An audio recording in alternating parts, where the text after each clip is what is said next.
தைக்கக்கூடிய நூலில் வந்து 2 விதம் இருக்குது.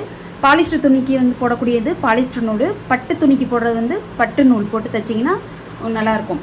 அது போக பார்த்திங்கன்னா நம்ம பாலிஸ்டர் துணி எடுத்துக்கிட்டோன்னா காட்டன் நூலை போட்டிங்கன்னா உங்களுக்கு அது என்ன ஆகும்னா இறுக்கி பிடிச்சி உங்களுக்கு அந்த தையலே வந்து என்ன ஆகும், பிரிக்கவே முடியாது, அந்தளவுக்கு ஆயிரும். அதேல பாலிஸ்டர் துணியில் காட்டன் நூலை போட்டிங்கன்னா என்ன ஆகும், அப்படியே புட்டுக்கிறோம். அதேல பேண்ட்டுக்குன்றப்ப அமிட்டோ நூலுன்னு நீங்கள் கேட்டு வாங்கி போடணும்.